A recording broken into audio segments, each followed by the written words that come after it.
Muchas gracias.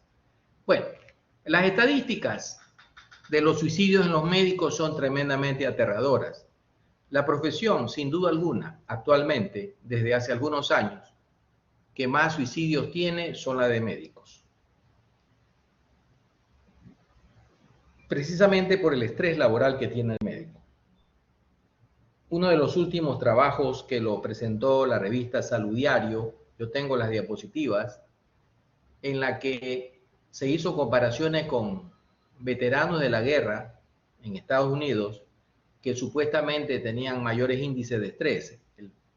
El militar, la vida militar en combate, tiene en realidad a lo largo de la vida menos estrés que la del médico.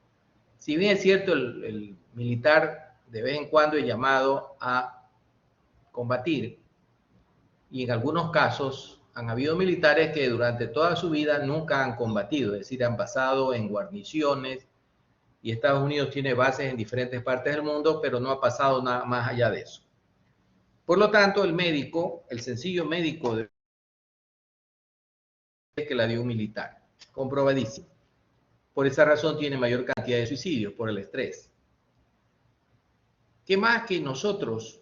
Y debemos saber cuál es nuestro principal enemigo, el estrés, y causante de muchas otras cosas, porque el estrés, su término como tal, no implica, y esto es importante, no implica patología. Cuando hablamos de estrés, que es una palabra que significa tensión, es una palabra inglesa que proviene de las raíces nórdicas del inglés. El inglés tiene raíces nórdicas, principalmente anglosajonas, también vikingas, es decir, Dinamarca, Noruega, raíces francesas. Los franceses fueron los que conquistaron Inglaterra. Guillermo el Conquistador era un rey normando, y también tiene raíces latinas. El Imperio Romano, una de sus provincias era Inglaterra. De ahí que el inglés tiene tres raíces principales. Esta, la nórdica, principalmente estrés, es una palabra nórdica. Y cuando se dice que el nativo hablante inglés, el nativo inglés, el que tiene como su lengua madre el inglés, cuando expresa emociones con toda sinceridad y cuando le salen aspectos emocionales como furia, ira, utiliza el lenguaje de raíces escandinavas. Obviamente, porque son las raíces más arcaicas del inglés. Y digo esta introducción lingüística porque esta palabra pertenece a esas raíces arcaicas. Es una palabra nórdica, de raíces nórdicas. Estrés significa tensión. Y precisamente la tensión es algo normal en la vida de un ser humano. Esta palabra se popularizó, siempre ha existido en el inglés. Se hizo conocida por todos y prácticamente en la actualidad en todos los idiomas se pronuncia la palabra estrés. En el español se la asimiló. Entonces vamos a aclarar cómo se escribe para que no haya ningún error. Vamos a poner estrés en inglés y vamos a poner estrés en español. Es decir, el término, el anglicismo que se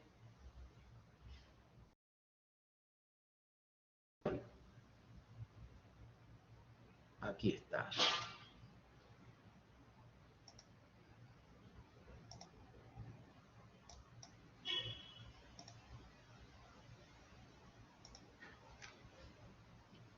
En español vamos a ponerlo estrés. Estrés, tilde en la última E. Correctamente así debe escribírselo. Se acepta que ustedes utilizan la palabra inglesa stress, como está arriba, en cualquier escrito en español. Es un anglicismo aceptado cuando hay un escrito técnico, es decir, ustedes hacen una tesis, ustedes hacen un artículo sobre esto y pueden poner, la persona sufre de estrés y lo pueden poner en inglés tal como está ahí. Y está permitido eso, ¿sí? Y la mayoría lo hace. Si ustedes quieren ser un poco más castellanos, la palabra, el anglicismo aceptado es estrés, el que está abajo, tilde en la última E, estrés. ¿Sí? El estrés, tres cosas importantes. Uno, es una palabra que indica normalidad. Estrés es una condición fisiológica, no patológica per se. Segundo, se hizo popular gracias a la teoría, el síndrome de adaptación, una teoría que la propugnó Hans Selye, un doctor Hans Selye, americano, que ganó el premio Nobel precisamente por el famoso síndrome de adaptación. Cuando el sujeto, el organismo, se adapta, y el organismo siempre está adaptándose, porque el medio ambiente es cambiante, entonces se adapta con estrés. De ahí nace la palabra de estrés, sinónimo de adaptación. Cambios fisiológicos, respuestas o reacciones del organismo internas en relación con los cambios ambientales, que en este caso se lo considera noxas. Entonces tenemos aquí otro término muy importante, noxa,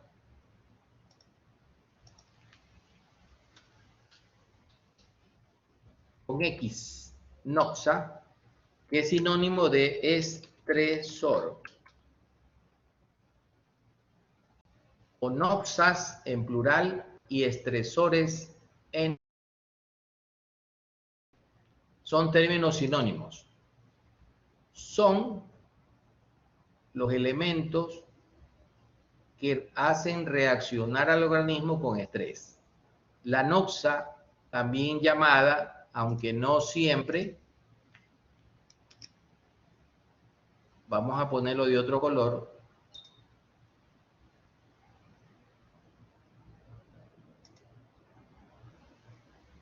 noxa, estresor, vamos a ponerlo de otro color, ya este un poco más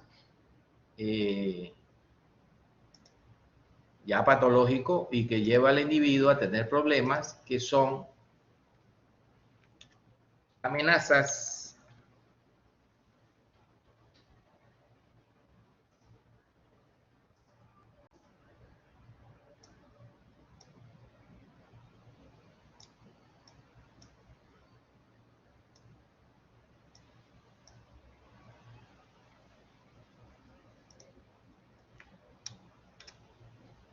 desajustes con el medio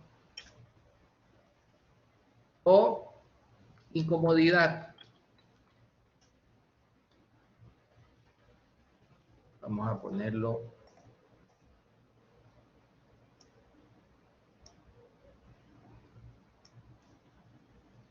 noxa, estresor por acá y vamos a poner esto por acá, ahí y ahí. Muy bien. La noxa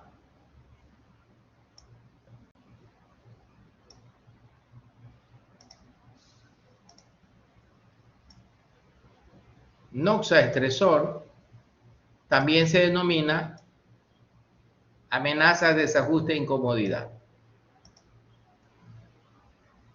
Amenaza, el estresor psicológico. Desajuste, el estresor químico. Incomodidad, el estresor físico. Bajo el término estresor psicológico existen muchísimas situaciones, eventos, el mero hecho de decir compromisos de la persona, responsabilidades, demandas, pedidos, solicitudes, etcétera, etcétera. Ya eso es un estresor psicológico. Ustedes dirán, bueno, un pedido, una persona que se encarga de despachar en una bodega, recibe muchos pedidos y mientras más pedidos reciba, la empresa va bien. La empresa gana. Obviamente, mientras más despacha el individuo, la empresa está vendiendo más. Mientras más vende, más gana. Sí, cada solicitud que le llega a esa persona es un factor estresante. Desajuste en la parte química, poluciones, mal olores, contaminación ambiental, etcétera, etcétera. Los niveles de monóxido de carbono, cuando usted camina por la calle y los carros con los tubos de escape que botan emanaciones llenas de plomo, etcétera, etcétera. Y la incomodidad, la parte física. El mero hecho de estar ergonómicamente mal ya produce lesiones a la larga en las caderas, en la columna vertebral, etcétera, etcétera. Eso conlleva problemas después. Por lo tanto, los factores estresantes son múltiples. Estamos siempre bombardeados por factores estresantes, psicológicos, químicos y físicos y de diversa índole. Algunos son físicos y psicológicos. Por ejemplo, lo que tengo aquí en la muñeca es un factor estresante. El tiempo. Claro, el tiempo que está físicamente, cuando las manecillas del reloj me dicen son las 8 de la noche, yo tengo que estar dando clases de psicología médica al grupo 81. Y claro, yo me transporto del hospital para venir acá, entonces a las 8 de la noche me cogió a 2 cuadras de aquí. ¿Por qué razón me cogió a 2 cuadras de aquí? Porque el tránsito estaba increíblemente lo que uno tiene creencias, ¿no? De que cuando uno está apurado, el tránsito se le cruzan todos ahí. Bueno, lo importante es que llegué con salud, digamos así, y estoy dando clase. Pero eso es un estrés. El estrés es un desgaste del organismo, sea en un bienestar o sea en un malestar. En ambos hay estrés. Eso es importante tomar en cuenta. Nosotros tenemos estrés cuando sufrimos, claro, eso es lógico, y cuando gozamos, también. Cuando lloramos, obviamente es lógico, y cuando reímos, también. El estrés es lo que nos explica por qué envejecemos. Eso es lo que nos envejece a nosotros. El desgaste que se produce en el organismo. Si ustedes han leído, y los invito a que investiguen, el ser humano está compuesto por que deben durar 150 años, como mínimo. ¿Por qué no dura ese tiempo? ¿Por qué no dura ese tiempo el ser humano? Es por esto, por el estrés. El estrés se produce siempre. No se trata solamente del factor estresante tal que lo tiene mal. No, no, no. Eso es una situación extrema de una misma situación que estamos todos, nada más. Pero que decir, el señor que está con un estrés postraumático, el señor que está con un estrés agudo, está con una enfermedad y nosotros estamos sanos, no es verdad. El señor tiene estrés postraumático, está en el extremo de la misma línea que yo estoy. Sino que yo no tengo traumas, o si los tuve, mi organismo no reaccionó de esa manera. Porque el trauma por sí solo no explica el estrés postraumático. Existen muchísimas personas que todos los días reciben grandes traumas y no hay estrés postraumático. No hay estrés postraumático. Yo no sé si conversé con ustedes la situación de la penitenciaría. Yo trabajé 4 años dentro de la penitenciaría. No éramos empleados de la penitenciaría. Digo, no éramos porque íbamos médicos, especialistas del Instituto de Neurociencias, en esa época se llamaba Lorenzo Ponce, Hospital Psiquiátrico Lorenzo Ponce. Ingresábamos los días viernes, desde las 8 de la mañana hasta las 4 de la tarde. Yo iba todos los viernes, desde las 8 de la mañana, salíamos a las 7 de la mañana del hospital. La penitenciaría queda en el kilómetro 20, vía Daule. Entonces íbamos a la hacienda, que decíamos nosotros, la hacienda del kilómetro 20, y así le dicen algunos todavía. Y llegábamos antes de las 8 y salíamos a las 4 en punto. O sea, trabajamos ahí 8 horas y llevábamos medicinas gratuitas y tratamiento gratis a los internos de la penitenciaría. Las cosas que salen en películas no se compara a la vida real de acá. El 90 y pico % de las personas que caen presas allí rápidamente son totalmente olvidadas y abandonadas. Ellos mismos, cuando en su depresión, hay buena parte con depresión, tenemos una casuística ahí de los 4 años hicimos un trabajo de cuántos casos de depresión vimos y todo lo demás. Y cuando el sujeto decía, yo antes robaba y cuando me iba bien, obviamente los asaltos, los robos le producían dinero, mucha gente me venía a buscar a mi casa, mi familia estaba conmigo, pero ahora que fracasé en el asalto, estoy aquí en la penitenciaría con 20 años de pena, entonces la mujer lo abandona, los hijos no lo vienen a visitar y el resto de amigos desaparece totalmente. Y están por años totalmente abandonados allá adentro. Es lo primero que sufre el individuo cuando tiene penas mayores de 5 años.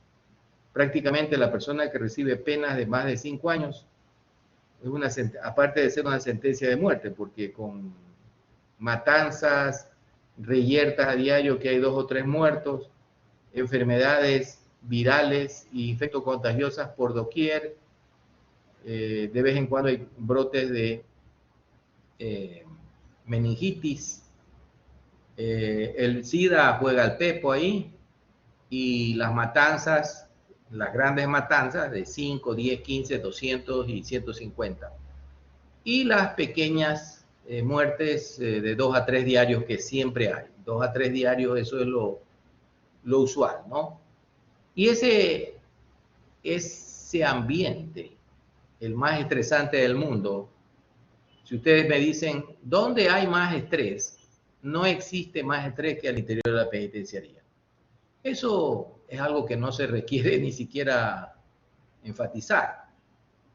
Sin embargo, cuando yo entré, el primer día, entré con la idea de ver estrés postraumático. Uno de los negocios de las bandas es la violación. Es decir, no la violación, sino la extorsión. Extorsión significa que te sacan dinero por cuidarte y todo el mundo paga. Todos los que ingresan a la penitenciaría pagan. Los que son miembros de banda, los directivos de la banda, eso es lo único que no pagan, pero todos los demás pagan. Y de acuerdo a tu estatus socioeconómico, te sacan dinero. A algunos le pueden sacar $20 semanales, a otros le cuestan $200 semanales y así sucesivamente. Si no pagas, te violan.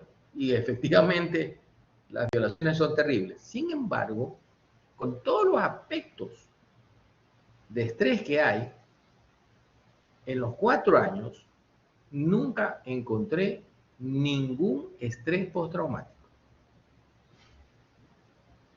Ningún estrés postraumático de las personas que permanecían a largo plazo en la penitenciaría, porque eso yo fui a que ver.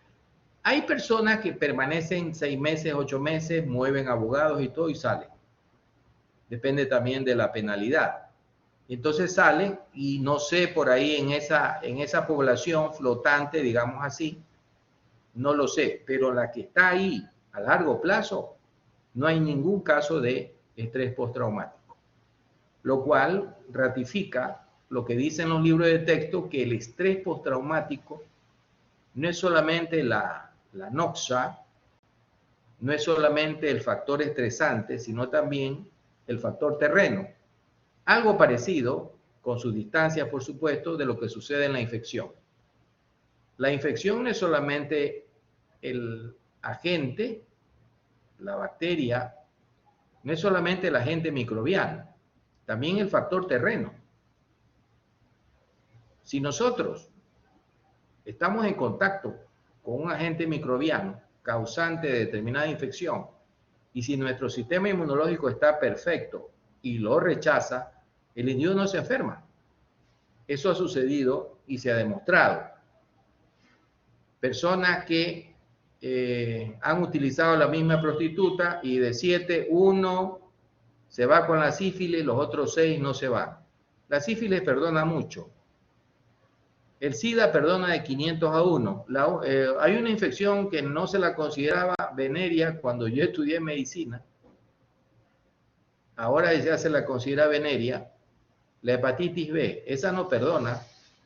Un solo contacto y te quedaste con la hepatitis B, de transmisión sexual también. Ya ustedes van a estudiar eso. Entonces, hay bacterias o virus que perdonan cuando el individuo está con un estado inmunológico perfecto.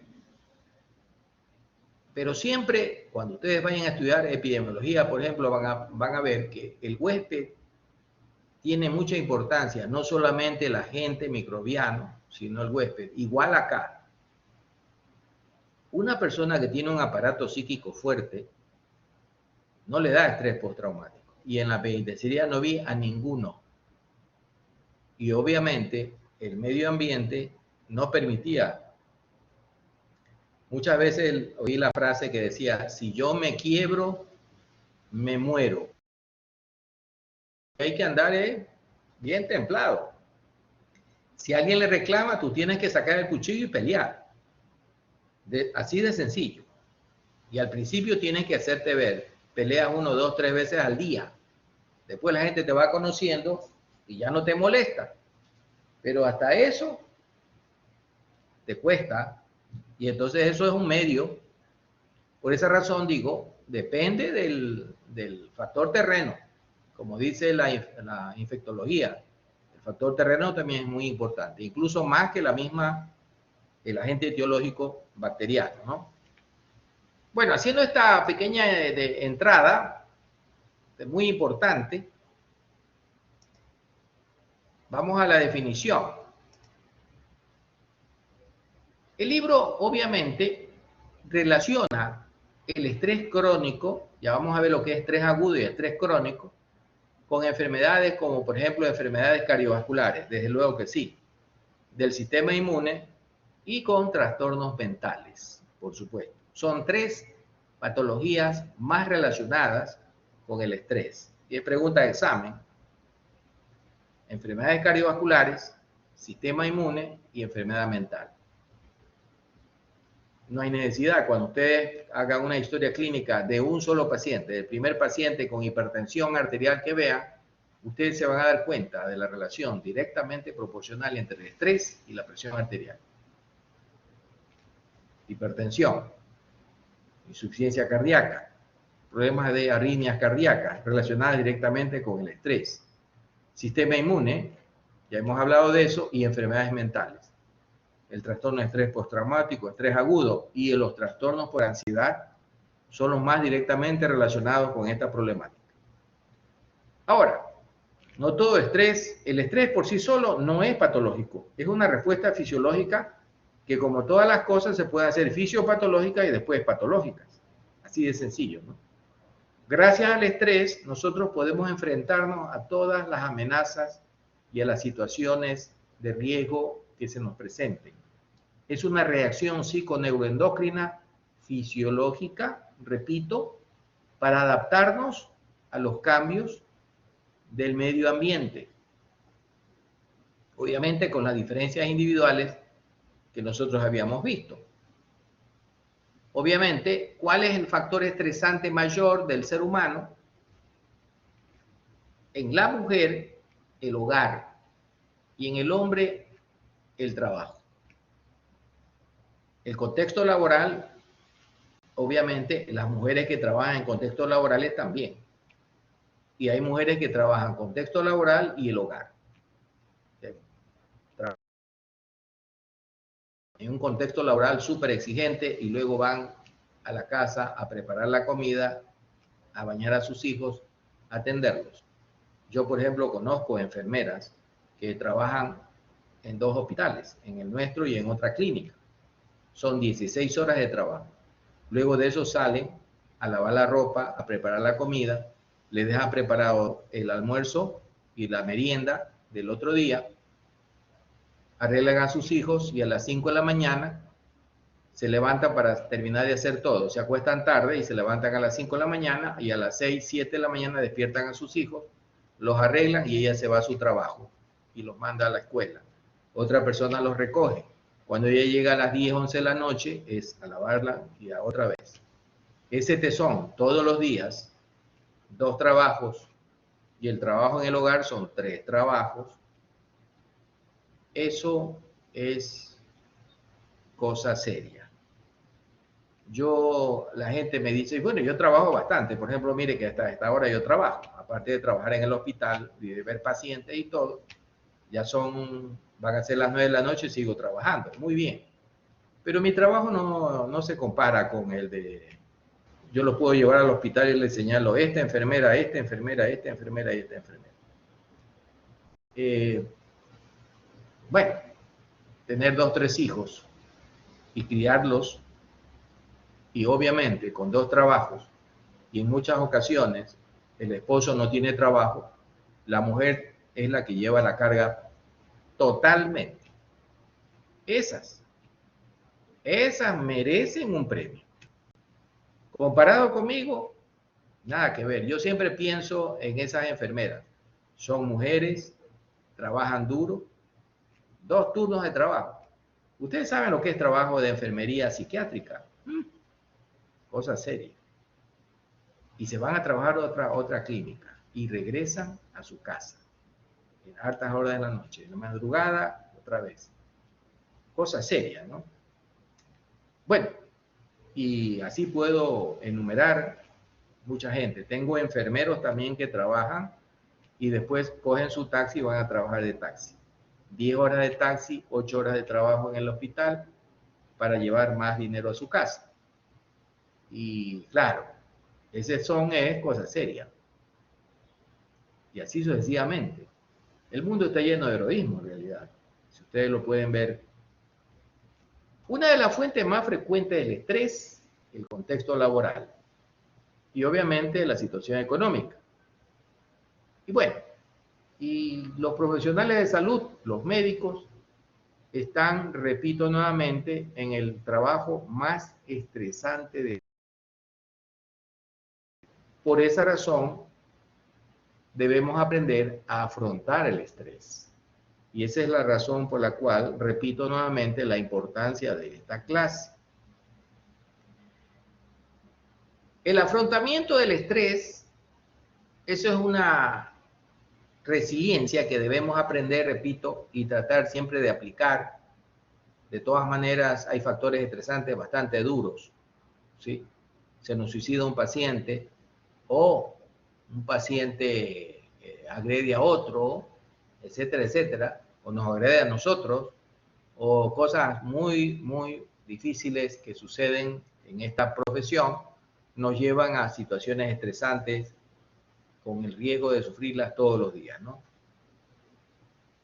Vamos a hablar entonces la definición. Ya hemos hablado tensión o presión psicológica.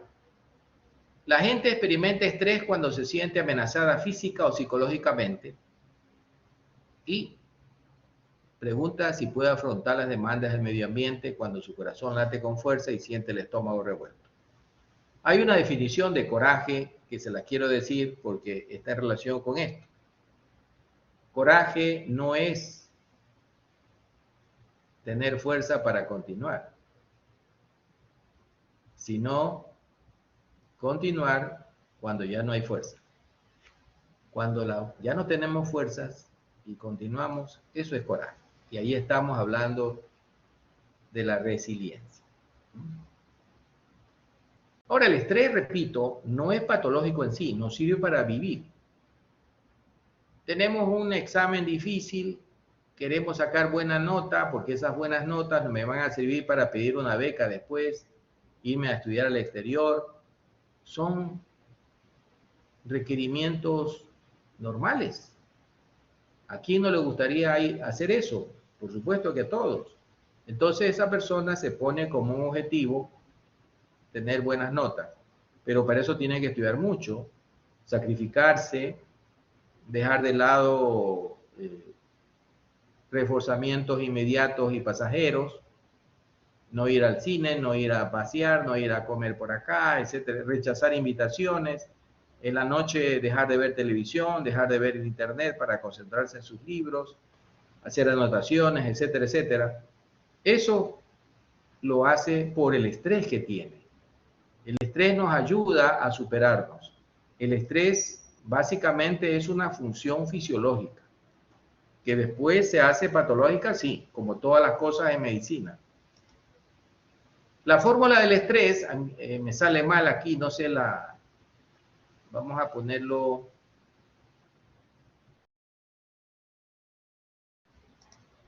La E de estrés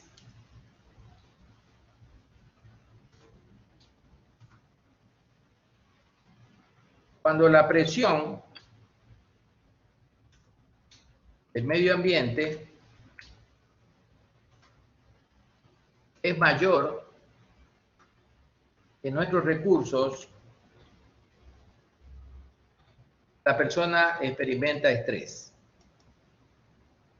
Aquí solamente podemos hacer E igual P mayor que R.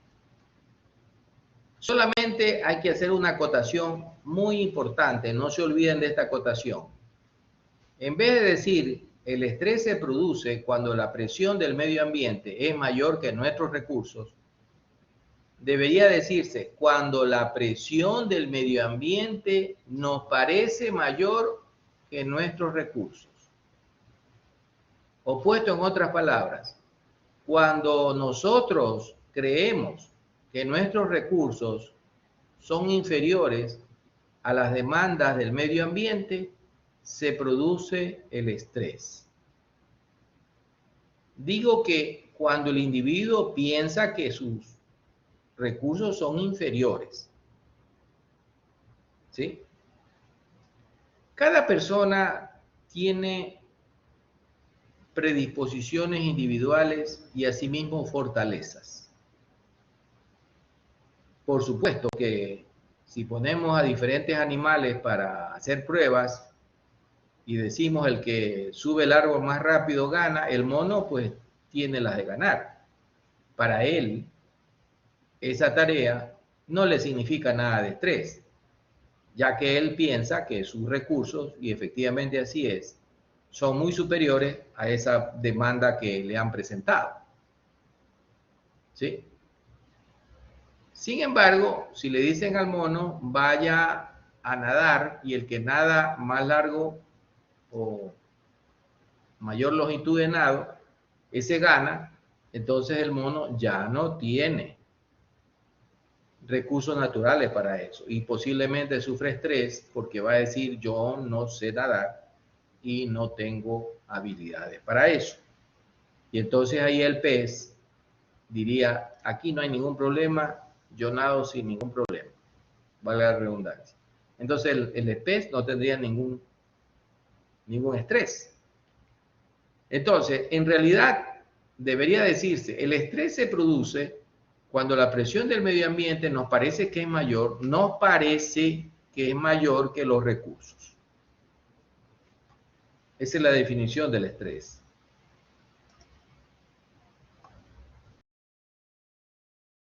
Es estudiado por la psicología de la salud, y aquí hay una definición clásica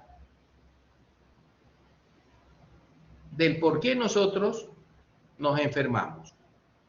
¿Por qué el estrés nos produce enfermedades? Siendo un recurso fisiológico, se vuelve fisiopatológico y nos produce enfermedades. Y eso es una de las ramas que estudia la psicología de la salud. Cuando hablamos que de salud, estado físico, bienestar, felicidad, estado mental y el soporte social. Tiene que haber un triángulo, estado físico, mental y social, y no solamente la ausencia de enfermedad, eso es salud.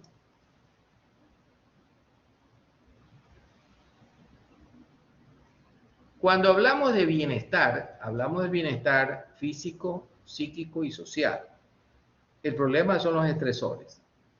Estresor o noxa, que puede ser de diferentes tipos, físicos, químicos y psicológicos. Fuente de estrés, cambios de vida.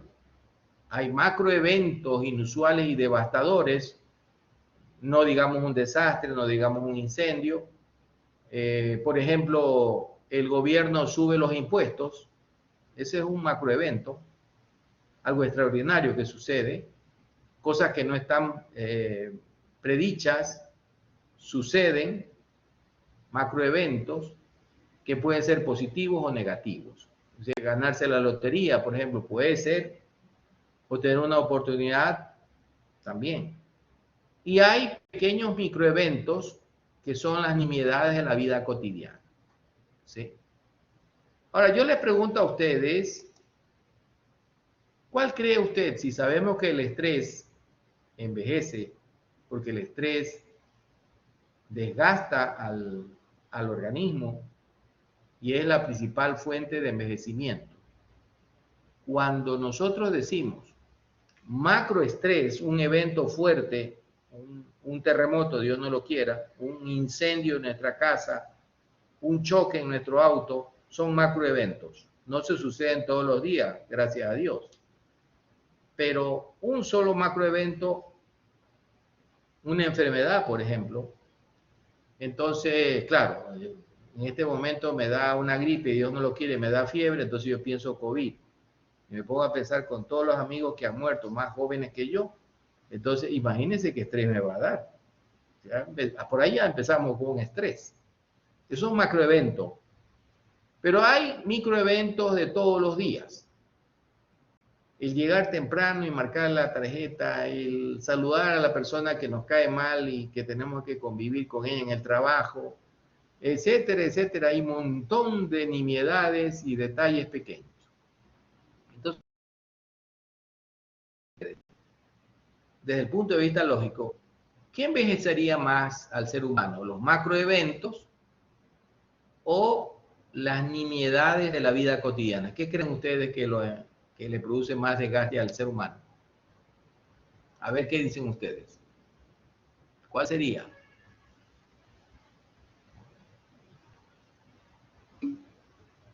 Las nimiedades, correcto.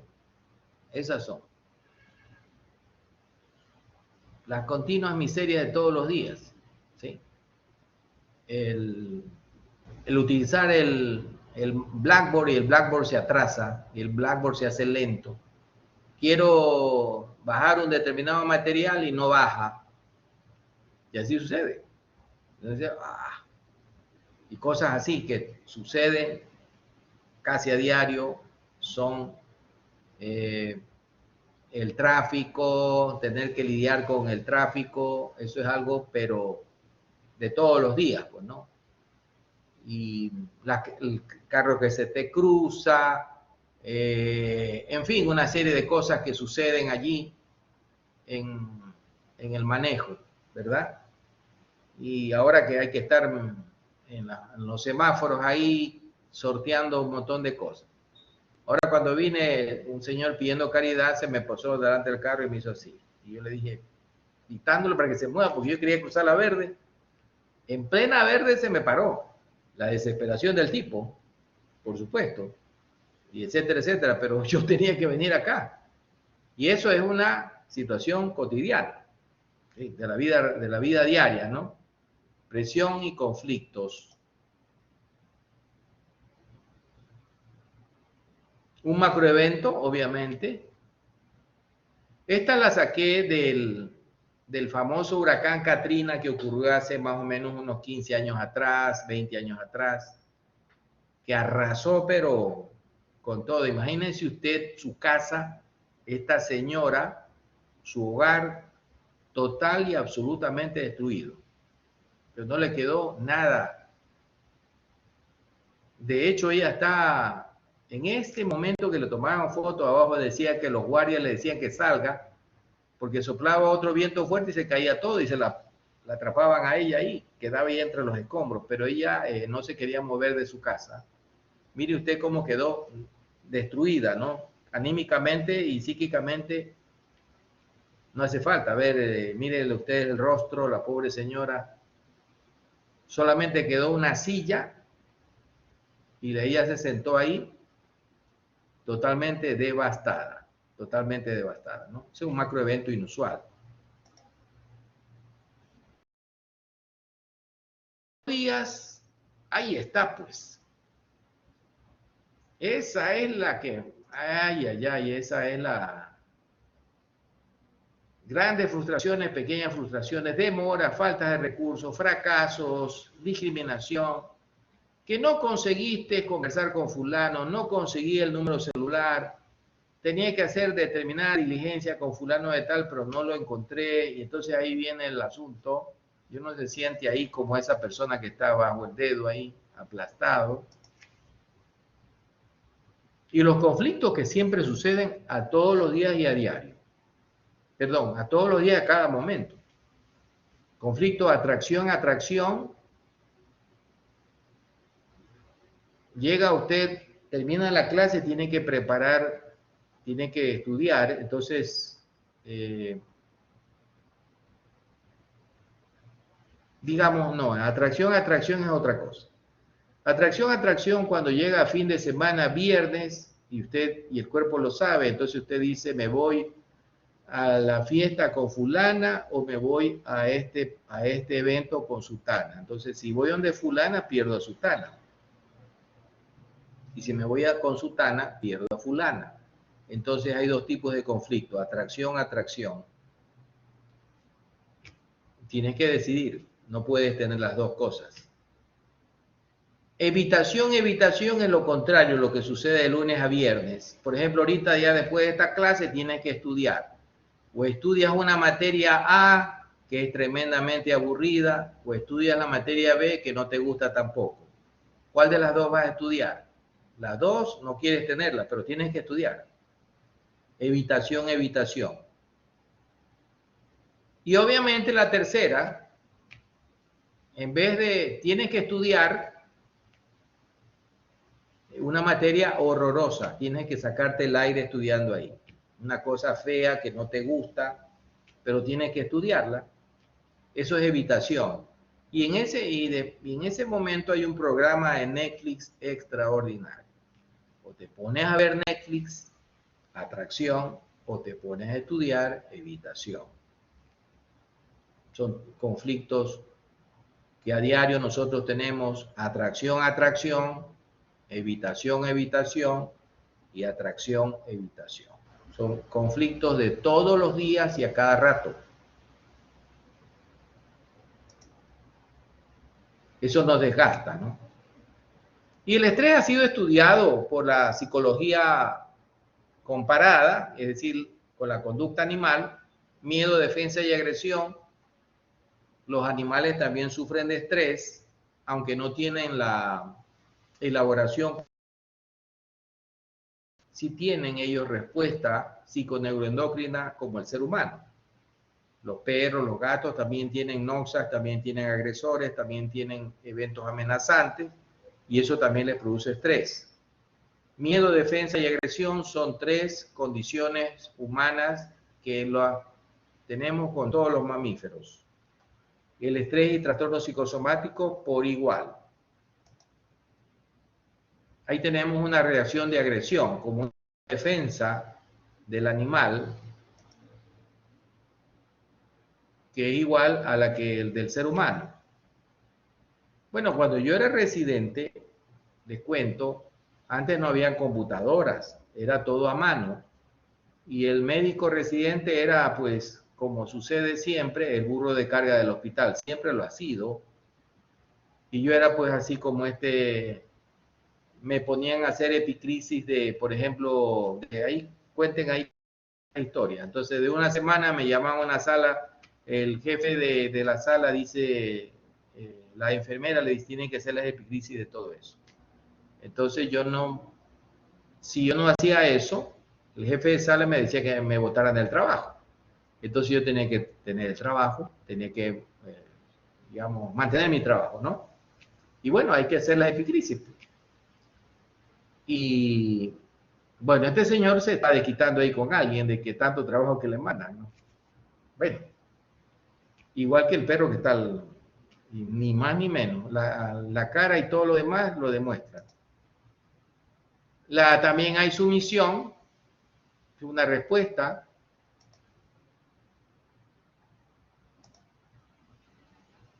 Los síntomas del estrés, cuando hablamos ya de estrés de una manera patológica, y la vamos a explicar aquí.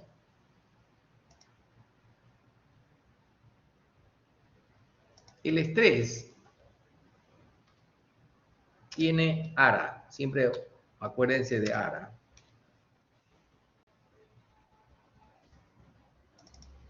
Entonces, ARA, alarma.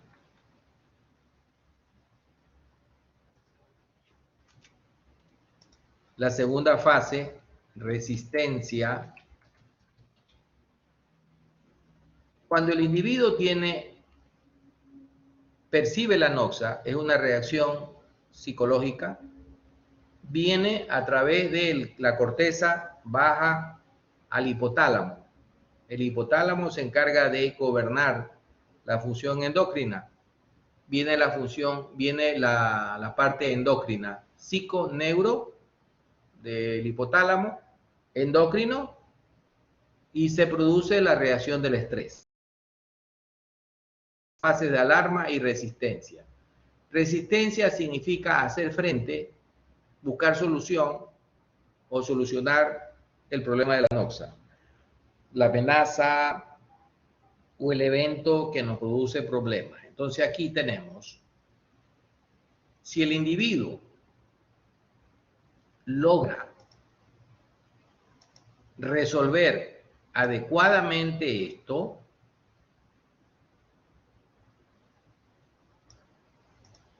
esto se llama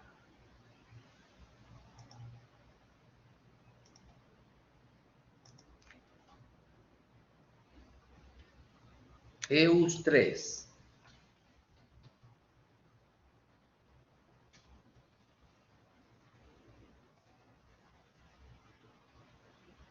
EUS3.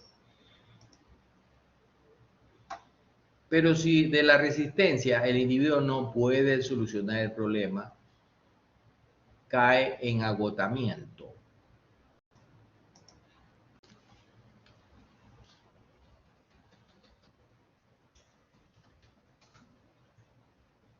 Y esto se llama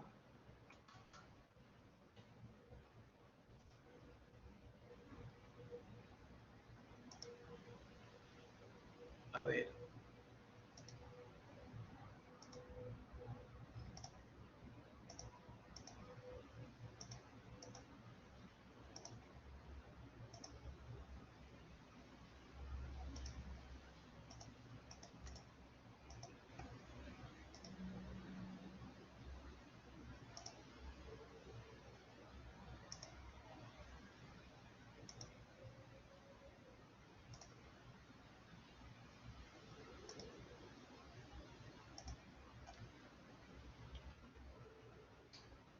distrés.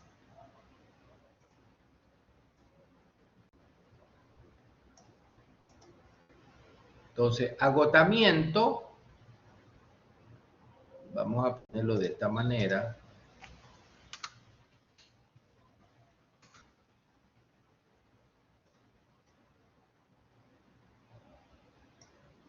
Ahí está. Alarma resistencia, EUS3. El individuo percibe la noxa, la amenaza, el agresor o factores agresores o medio ambiente agresor, demandas terriblemente agresoras, como en el caso del individuo que estaba lleno de historias clínicas para hacer la epicrisis. La epicrisis es el documento final que se hace en la historia clínica. Ahí se pone un resumen de la historia clínica, los tratamientos recibidos, el pronóstico del médico y al final el diagnóstico. O sea, es un trabajito más o menos. Hay que leer toda la historia clínica para hacer una epicrisis. Imagínense un pocotón de historias clínicas ahí. Bueno, así estaba yo. A todo el mundo le toca. Todos vamos a hacer callapas en las clínicas. Cuando uno llega y lo toman a cargo, van a ver las colas, tráete los sándwiches y por aquí. Y ya también me acuerdo yo cuando trabajaba de interno en una clínica, llegué por primera noche, entonces el jefe me dice, anda, cómprate arroz con pollo y nos traes acá. Entonces yo iba a comprar y traía. Pero ya era aceptado y ya me enseñaban y aprendí mucho medicina, pero como callapa al principio todo el mundo pasa como callapa. Lo mismo el residente, ¿no? El residente le decía al jefe de sala, bueno, estas historias clínicas, estas epicrisis de la semana tú las haces, ¿no? Y obvio. Y uno, ya, como el perro ese, la sumisión, ya. Porque si uno ponía mala cara, no me gusta. Pero en cambio, el doctor Oriana jamás ponía mala cara. Entonces los médicos, yo lo recomiendo al doctor Oriana, excelente. Aquí está, ve. Y bueno, así se trata, ¿no? Y ustedes ya verán. Para las personas que nos abrimos paso con nuestro trabajo, pues nos queda otra, ¿no? Y yo ahí, sí, como no se preocupe. Chis, y dale que dale. Entonces, eustrés. Hacía todo mi trabajo, recibía felicitaciones, el jefe de sala me tenía, obviamente que cuando había algún ascenso, el doctor Oriana, por si acaso, ¿no? Entonces uno ya se gana a la gente trabajando, no hay más que hacer. Entonces llama eustrés. Usted igual tiene un examen difícil y estudia bastante y saca buena nota. ¡Caramba! Triunfé. Eustrés. ¿Qué pasa cuando no puede hacer eso? ¿Qué pasa cuando realmente se deja aplastar por las demandas del medio ambiente? Cuando usted cree que es demasiado y no puede, y realmente ahí viene el distrés, el fracaso, el distrés. El distrés trae a la larga y a la corta problemas psicosomáticos. A través del distrés entra la problemática patológica del estrés. Y se vienen síntomas físicos, mentales, conductuales y emocionales, los cuatro. Físicos a nivel biológico, mentales, psicológicos, de la conducta y emocionales. Entonces tenemos, cuando Hans Selye hablaba del síndrome de adaptación, precisamente se ganó el premio Nobel porque explicó los capítulos que le faltaron a Charles Darwin. Charles Darwin decía que la especie que sobrevivía no es la especie más inteligente ni la más dotada. No, porque han habido fieras grandes, dinosaurios tremendos que se han muerto. La especie que sobrevive es la que se adapta. Bueno, y le faltó explicar qué es adaptación. Bueno, ahí vino Hans Selye en los años 70, cuando ganó el premio Nobel con esa teoría, el síndrome de adaptación. Ahí él demuestra cómo el organismo se adapta mediante estas tres fases: alarma, resistencia y agotamiento. Alarma, resistencia cuando logra adaptarse y vence. Agotamiento cuando no puede hacerlo. Y se viene un estrés crónico. El individuo tiene que soportarlo, ¿sí? Manejarlo. Ese es el problema del distrés. Y se vienen síntomas físicos, mentales, conductuales y emocionales en el distrés. ¿Sí? Entonces vamos a ponerlo aquí, del color blanco, para que sea acorde con este de acá. Entonces, distrés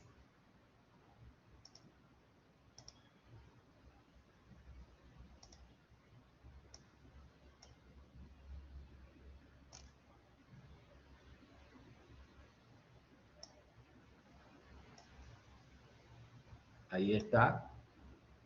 Vamos a ponerlo así. Ahí sí que me... Bueno, como ustedes verán, esto me causa estrés a mí, ¿no? Mire, todavía me sigue. A ver. Y esto lo voy a borrar. Ahora vamos a escribirlo de otra manera.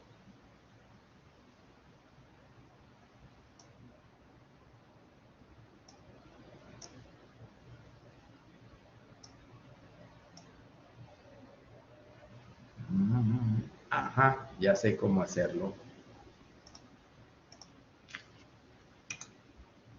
Eliminar. Ahora vamos otra vez.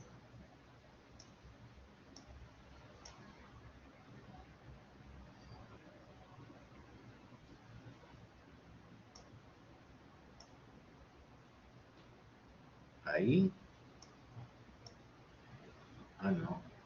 No me sale la figura que quería hacer. Esto está difícil para mí. Se va. Yo lo que quería unir la palabra distrés con agotamiento. La palabra distrés produce síntomas físicos, mentales, conductuales, emocionales. El eustrés no. Pero el eustrés y el distrés desgastan al organismo. Por lo tanto, el distrés, el eustrés, reírse, festejar, y el distrés, llorar, lamentarse, ambos desgastan. Ese es el problema del famoso estrés, causante número 1 del envejecimiento. Claro, cuando nosotros hablamos de la cascada psiconeuroendocrina, empezamos con visualizar la noxa, darnos cuenta de la amenaza. Y por esa razón volvemos a estudiar las reacciones afectivas. Percibimos una noxa, en este caso, está usted en el bosque, allá en los Estados Unidos, en Canadá, paseando por un bosque y de repente aparece un oso. Déjeme decirle que el oso es mucho más peligroso que un tigre. Si hacen pelear un tigre con un oso, el oso le gana largo. Está más dotado, tiene unas garras, pero así, y tiene una zarpa, es un solo manotazo y lo deja a cualquier animal. Entonces, el oso se viene en contra suyo y usted obviamente le da miedo. Ve al oso y le da miedo. Y viene la taquicardia, la reacción endocrinológica. El hipotálamo ordena a la hipófisis que secrete, que estimule la corteza suprarrenal, lanza un torrente de adrenalina, la corteza suprarrenal, al torrente circulatorio, la adrenalina va al hígado y aumenta la salida de glucosa a la sangre para tener combustible para la carrera, la lucha o la huida. Hay vasoconstricción periférica, vasodilatación central. A su vez, estimula otros órganos como la tiroides, aumenta la frecuencia respiratoria, aumenta la frecuencia cardíaca, aumenta todo. Hay piloerección, el individuo se prepara para la lucha. De hecho, eso sucede en un instante. Esas reacciones fisiológicas también estudiadas. Esa es la concepción del sentido común. Pero existen también la teoría de James Lange, que la percepción de un oso produce reacciones fisiológicas, taquicardia, hiperapnea, y en base a eso viene la sensación de miedo. Según la teoría de James Lange, si nosotros pudiéramos impedir que se produzcan las reacciones fisiológicas, no habría miedo. No habría miedo. Eso está demostrado. En la fobia social, en el pánico escénico, al individuo se le da media hora antes propanolol, un bloqueante beta. El bloqueante beta, propanolol, a una dosis pequeña de 10 miligramos, impide la taquicardia. Entonces el individuo, cuando está subiendo al proscenio para hablar, no tiene taquicardia, se siente bien y no hay fobia. El propanolol se utiliza para eso, aplicando la teoría de James Lange. Sensación de miedo, la percepción de un oso al mismo tiempo, de acuerdo a Cannon Barr, se produce reacciones simultáneas. Sensación de miedo y reacciones fisiológicas, como que si hubieran dos vías diferentes en el cerebro para actuar.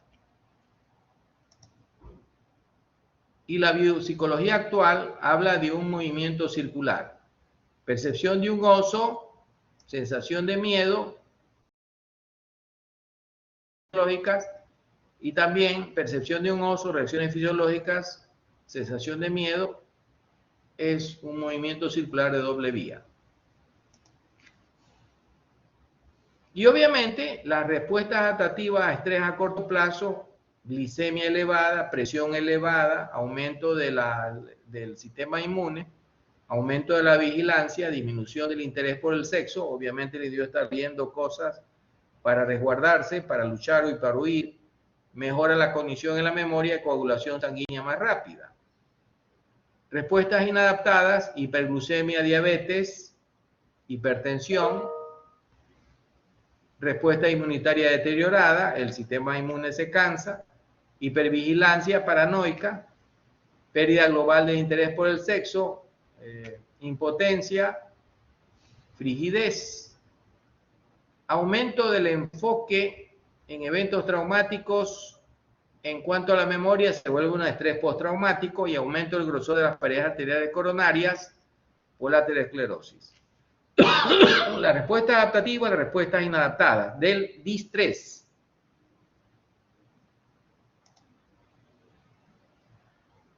¿Cuáles son las estructuras en las cuales se manifiesta o que producen el factor emocional del estrés? Ahí lo tenemos, la estructura del sistema límbico.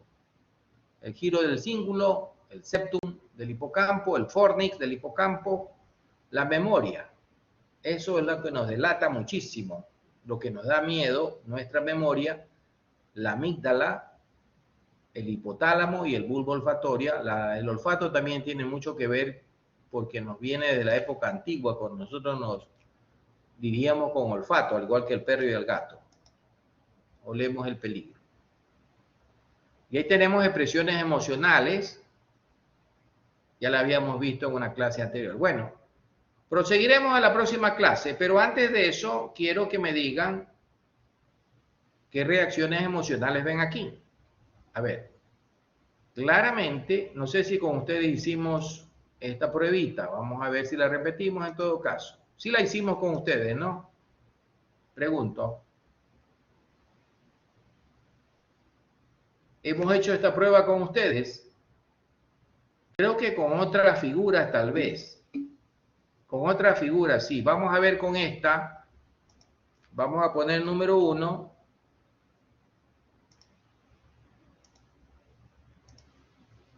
Vamos a poner número 2 acá. Y acá el número 3. Ok. A ver, Génesis Maldonado, ¿qué ve usted en el número 1? Una reacción de sorpresa. Génesis. Sorpresa. Vamos a poner aquí sorpresa, ¿no? Según Génesis. Muy bien, sorpresa. La número 2. Inés de Los Ángeles, ¿qué ve usted en la número 2? Buenas, doctor. ¿Sí me escucha? Sí, claro. Como que serio, está serio, más o menos. No, pues serio no es una reacción emocional. Enojado, muy bien, enojado. Enojado. Esa es una reacción emocional. Y la número 3, Carla Vázquez, ¿qué me dice? Hola, doctor, como tristeza.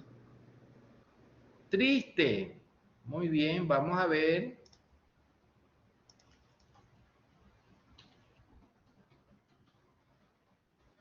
Muy bien. Tenemos de sorpresa, enojado y triste, ¿no? Vamos a ver. Ajá. ¿Está bien? Sorpresa, enfado y tristeza. Lo que ustedes han hecho es una intervención empática, ponerse en el lugar del otro y sentir lo que piensa el otro. Es una foto, pero también puede ser un ser humano.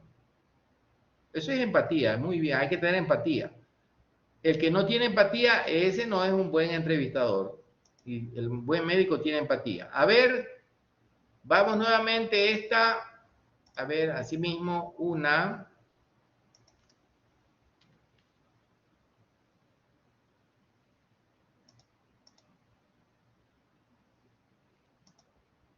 Dos.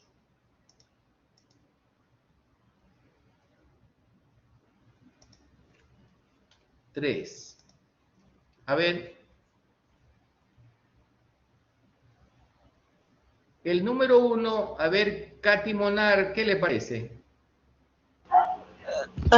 Como frustrado. ¿Mm? ¿Frustrado?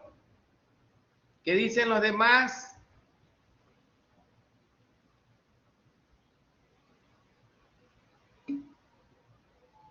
Disgusto. Disgustado. ¿Seguro? Más parece la expresión ¿qué significa disgusting en inglés? Se parece a disgusto, ¿eh? Esa palabra, disgusting. Desagrado. Pongámosle desagrado mejor. Desagrado. El segundo. Número dos. A ver, Juan Arteaga. Don Juan Arteaga, ¿qué piensa usted que es el número Sería dos? asustado, según mi percepción. Asustado, muy bien. Vamos a ver.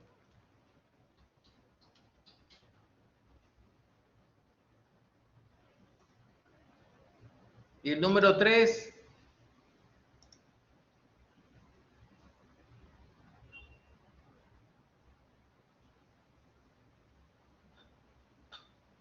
A ver, feliz. Dice feliz. Vamos a ver. Ok, vamos a ver si desagrado, asustado, feliz. Vamos a ver. Asco, miedo, felicidad. Muy bien. Desagrado o asco. Alguien dijo asco, está perfecto. Más preciso. Desagrado se acerca un poco. Asco es. Muy bien. ¿Y este de aquí?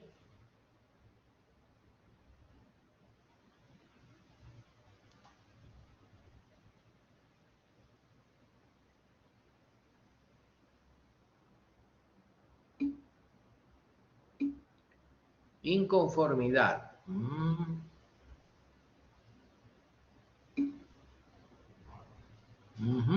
Claro. ¿Quién es casado por aquí? ¿Quién es casado? Todos son solteros. ¿Alguien que sea casado?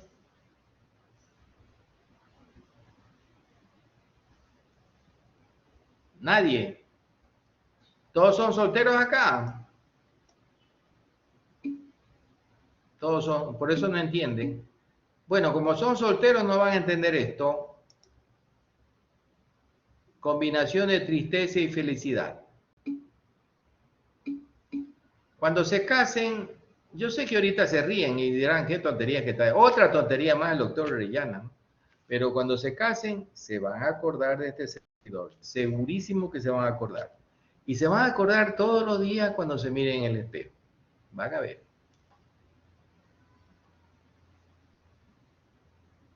Verán. Nomás grábense bien esto y ahí van a ver.